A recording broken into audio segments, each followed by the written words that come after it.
За сайн байцгаана уу та бүхэндээ энэ өдрийн мэндийг хүргэе. Монгол амьдралын засваржуулагч Моника Бацух Англи улсын Лондон хотоос тантай мэдчилж байна. Тэгэхээр яг одоо би тантай нэгэн залхуурлаас хэрхэн ангижрах вэ гэдэг онлайн уулзалтынхаа асуулт хариултыг үргэлжлүүлж байгаадаа баяртай байна. Тэгээд энэ удаагийн асуулт хариулт маань нэгэн залуугаас нэгэн бүсгүйгээс ирсэн загтал байна. Энэ бүсгүй маань юу гэж хэлсэн байна вэ гэхээр ийм нэгэн зургас үлдээсэн байх юм аа. Та бүхэнтэйгээ нэгэн зүйлийн талаар ярилцах гэсэн юм аа. Тодорхой хэмжээний зорилго тавиад түүндээ хүрэхийн тулд төлөвлөгөө зохионо. Жишээ нь англи хэлд сурах талаар ярилцъя. Өдөрт 1 цаг үр бүтээлтэй хичээлээ хийж 10 шинэ үг цээжлэн гэж зорилго тавьсан. Заримдаа тухайн өдөртөө хичээлээ хийж амжаагүй, магадгүй жоохон залхуу өрөөд маргааш гэдэг өдөр байгаа штэ гэж зорилгоо хойш тавьдгүй. Өөрийгөө идэвхжүүлэх талаар ярилцъя. Та бүхэн саналаа хуваалцсан гэж найдаж байна гэсэн асуулт байгаа. Тэгэхээр энэ асуулт маань амжилтанд хүрэх бодолтой алхам гэдэг манай Facebook group-ийн нэгэн постноос авсан асуулт хариулт байгаа. Тэгэхээр энэ асуултанд хариулна гэж амлалт өгсөн учраас би энэ видео бичлэгийг хийж байна. Тэгэхээр энэ бичлэгэн дээр юу гэж хариулахад энэ охины ялангуяа хамгийн асууж байгаа нэг асуулт нь юу вэ? Гадаад хэл сурахтай холбогдсон асуудал байгаа байхгүй юу? Ялангуяа тулдахад бид нар шинэ үг цээжлээч гэдэг юм уу тийм сурыг гээд ингээ ирэхээр өдөөлт нь аягүй бага байдаг. Гадаад хэл сурах арга стратеги нь жоохон өөр байгаад байгаа учраас би зөвхөн англи хэл сурахтай холбогдсон нэгэн подкаст хийж тавьсан байгаа. Тэр гадаад хэл хэрхэн хурдан сурах вэ гэдэг сэдвээр хийгдсэн подкаст байгаа. Энэ подкастыг MP3-аар нь татаж авч олон миний вебсайтад monicabacuk.com гэдэг манай вебсайтаас MP3-аар нь татаж аваад сонсож болно. Тэрнээсээ гадна Монголд саяхан CD-гээр нь нэг ширхэг CD-гээр нь ингээд хэвлэгдсэн хувилбар байгаа. Тэгээд тэрийг бас худалдаж авч болно. Энэ CD интерном ч юм уу hi-fi ч гэдэг юм хөгжим зардаг, CD зардаг, тэгээд уншдаг, ном зардаг дэлгүүрүүдээр байрлсан байх учиртай. Тэгэхээр ийм дэлгүүрүүдээс олж аваарай. Тэгээд үүнийг сонсвол илүү жоохон гадаад хэлтэй холбогдсон өөрийнхөө асуулт хариултыг олж аваад сонсох юм байгаа. Тийм учраас би танд энд элдв энзим зөвхөн гадаад хэлтэй холбогдсон ийм зөвлөгөөг давхар нуршиж ярмааргүй байна. Тэгээд бас нэг миний өгөх гээд байгаа юм ихэвчлэн хүмүүс өдөртөө ийм хийе, тийм хийе гэх ингээ бичглээр лист ингээ бөглөөд ингээ хийх гэхлээр аюу хэцүү өдөөгдөж өгдөггүй учраас хүмүүс аюу амхан залхууралд автдаг. Тэгэхээр өөрөөсөө том зорилго нь байгаад байгаа нь юу байгаад байгаа гэдэг дээр би тулж ажилламаар байна. Тэгэхээр англи хэл сурна гэдэг зорилго бол асар том, маш хуурай зорилго байдаг. Үнэхээр том зорилго бол биш. Англи хэл сурах зорилго гэдэг бол яг цагаад бол англи хэлтэй болчихвол өөр төрлийн хэрэгсэл болох маягаар хэрэгжилж байгаа шүү дээ. Тийм учраас өөрөөсөө илүү давсан том зорилго байвал айгүй зүгээр байдаг. Тэгэхээр өөрөөсөө том зорилго маань юу байгаад байна? Тэр талаар би таныг өдөөж өгөөч. Тэрийг мэдээд ашиглах юм бол англи хэлийг тэр том зорилгынхаа төлөө ашиглаад явбал өөрөө ирэхгүй англи хэл сурчих нь англи хэл сурахад цаг гарцдаад ах шаардлага байхгүй. Би өөрөө ч гэсэн жишээлбэл англи хэл сурах гэж үг цээжлэх гэж ч юм уу зорилго тавьж байгаагүй. Би зөвхөн том зорилготой ийм хийж сурахын тулд би ийм уншмаар нь ойлгомоор нь над ийм хэрэгтэй байна гэж харсан учраас би тийм төрлийн сэдвийнхээ номыг уншаад ч юм уу явдаг гэсэн. Тэрнээс тэдэн үг цээжтэй тгийн ингээ гэж ерөөсөө зорилго гаргахад бас жоох аюу хуурай байдаг учраас би дороо цуцдаг, ядардаг байсан. Тийм учраас би өөрийнхөө англи хэл сурдаг аргаа би өөрчилсөн учраас миний англи хэл сурдаг арга маань юу вэ гэхээр том зорилгондоо зориулж англи хэлийг ашигладаг тийм байсан. Тэгэхээр би хамгийн түрүүнд танд өгөх зөвлөгөө юу вэ гэхээр өөрөөсөө том зорилгыг бүтээе гэж хэлмээр байна. Тэгээд тэрнээсээ гадна бид нэр дургүйд хөчгөө гэж нэг байдаг те. Ямар нэгэн зүйл бид нар дургүй учраас бид нар юм хийхэд аюу залхуу үрдэн штэ тий. Тийм учраас би таныг хийж байгаа ажилдаа дуурлах талаас нь тий. Ямар нэг юм жишээлбэл хийх гэж үг цээжлэх гэж өөрийгөө хүчлэхэд хэцүү л дээ тий.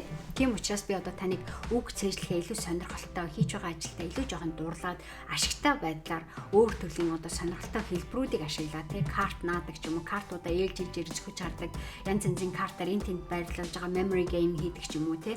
Эсвэл өгнүүдээ цоошин үг цээжлэхтэй хамгийн гол нь биш ном уншаад номороо цээжилсэн үгээ ашиглаж өгүүлбэр зохиож ашигладаг ч юм уу.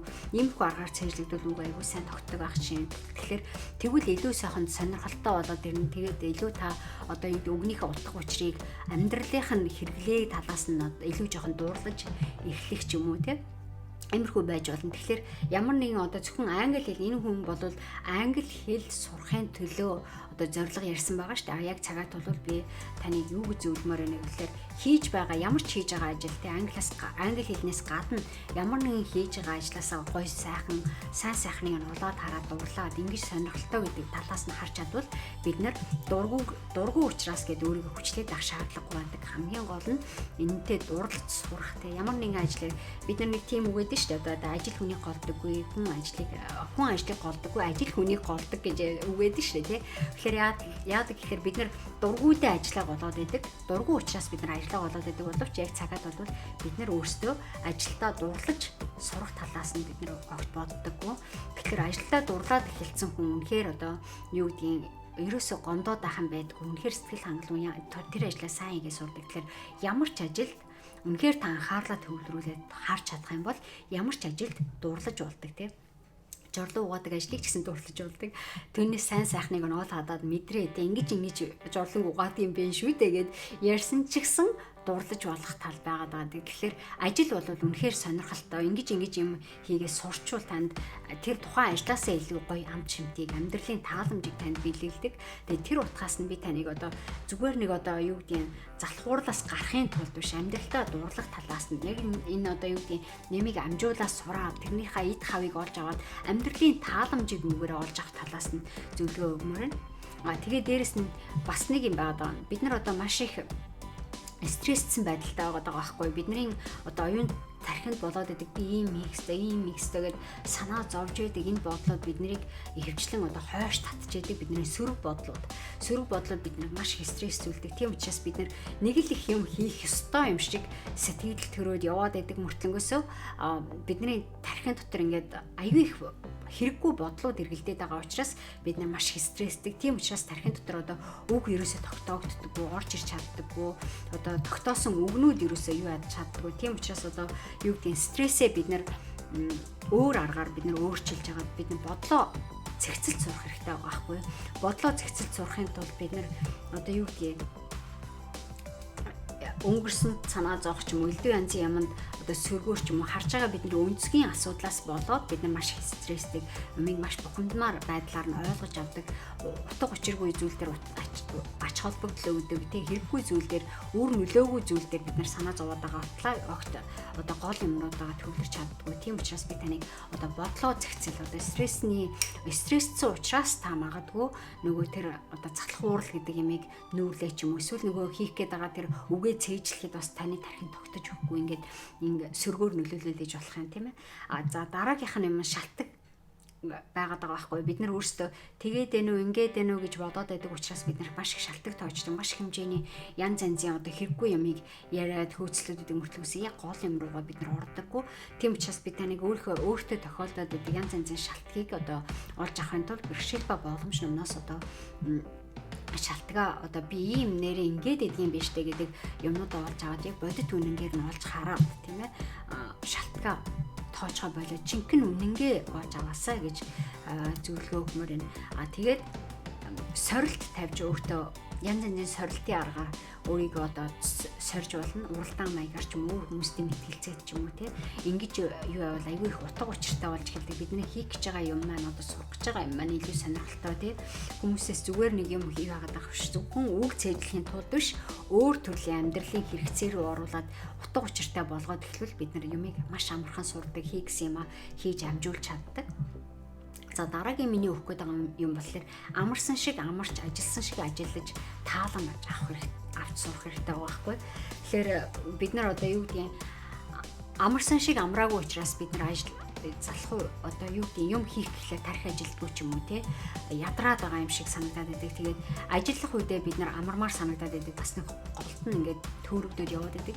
Тийм учраас би таныг яг амрах үедээ амарсан шиг амраад амарсан шиг ерөөсөө юу гэдэг би одоо тийм үг цээжлэн мэжлэн гэхгүйгээр зүгээр чөлөөтэй амраад тийм ийм хийх алба байхгүй зөвхөн амарсан шиг амрыг гэдэг утгатай. Амрыг гэдэг өдрүүдийгээ бүр цаг гаргаж агаад амраад тий би тэдэн цаг хүртэл амрыг тиймд явъя, тийм зугаалганд явъя ч гэдэг юм уу. Тэгээд амрах юм бол илүү сайхан амардаг. Амарч байгаа нэгээ телевиз үзээд байвал бид нар бас амарч чаддгүй шүү дээ. Тийм учраас амарсан шиг амралт бид нарт маш их шаардлагатай. Бид нар одоо унтах гэж гэсэн мөртлөнгөөс л орой хүртэл телевиз үзээд ч юм уу, интернетээр суугаад ч юм уу тэгээд ажиллаад байдаг шүү дээ. Тийм учраас бидний тарих гаднаас мэдээлэл хүлээж авдаггүй, хийж байгаа юм маань ч гэсэн утга учраа алдаж эхэлдэг. Тийм учраас ажилласан шиг ажиллаад амарсан шиг амрах талаар та анхаарал тавиад эхлээрэй гэж зөвлөмөр байна. За тэгээд бид нар юм хийхдээ одоо нэг харамсалтай ч юм шиг одоо юу гэдэг шийтгэл хүлээж байгаа юм шиг тий нэг тэгж хүлээгээд аваад байдаг. Тэгэхээр тэрний оронд бид нар тааламжаар жигүүрлээд юм уу амьдрал одоо энэс гоё штэ би ийм хийсэн одоо би ийм хийх одоо ёстой гэх юм штэ хийх гэж оролдоод байна ч гэдэг юм нэг юм зовлонтой нэг тийм орчинлог хүмүүс айгүй их харамсаад байгаа юм шиг тий ийм болохгүй болчихъя ийм шийтгэл одоо болох гээд байгаа юм шиг нэг шийтгэл хүлээгээд авцсан юм шиг тий хүний төлөө хийгээд байгаа юм шиг нэг тийм хандлага бид нар маш их гаргадаг. Тэгэхээр тэрнээсээ бид нар гарахгүй тулд одоо тааламжаар бид нар өөрсдөө жигүүрлэж сурах асар том хэрэгцээтэй байгаа. Тэгэхээр тааламжаар жигүүрлээд авцсан үедээ бид нар яадаг вэ гэхээр амьдралыг үнэхээр хийсэн шиг хийж байгаа бүх юмдаа амжилттай байж чаддаг.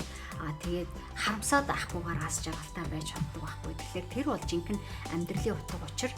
Тэгж амьдрч чадах юм бол бид нар ямар ч юм хийх үедээ ч хийж чадна, хийгээгүй үедээ ч бид нар харамсаад авахгүйгээр дараагийнхаа ямыг бид нар сэтгэл хангалуун олж авч хүлээж өөртөө шингээж утга учиртай амьдрч чаддаг байна. За тэгэхээр би дараагийнх нь нэг өгөх юм нь юу гэхээр өдөр бүр гайхалтай, өдөр бүр маргааш бахархмаар бас нэг үйл хийгээд унтах тийм үү. Тэгэхээр яг тийм утгаараа гэх юм өөртөө нэг яаж шийтгэл оноохтой биш өдөр бүр одоо өөрийн гэсэн үр дүнтэй үр ашигтай ямар нэгэн гоё юмыг танаас шаардаж нэхэж одоо та тэнийг бүтээж идэг. Тэр утгаараа та амьдраад одоо бүтээгээд явбал таны амьдрал илүү гоё утга учиртай, илүү гоё одоо юу гэдгийг сонирхолтой байж хуурах жишээ нь тийм ээ. Тэгээд тэр утгаараа би танд энэ эдгээр зөвлөгөөнүүдийг өгөх байна. Тэгээд хэрвээ танд одоо энэ зөвлөгөөнүүд хэрэг болсон бол та үүнийг одоо амьдралдаа хамгийн гол нь зүгээр сонсоод ойлголоо. Нэрээ тийм биш үү гэдэг зүгээр бодоод хаяхтай биш. Хамгийн гол нь та амьдралдаа хэрэгжүүлэх талаар тийм ээ. Үүнийг яаж би хэрэгжүүлэх үү гэдэг талаас нь одоо өөр гэсэн арга стратеги өөрийнхөө бодлыг одоо төвлөрүүлж агаад ашиглаад үзээрэй гэж бодож байна. Тэгээд танд амжилт хүсье.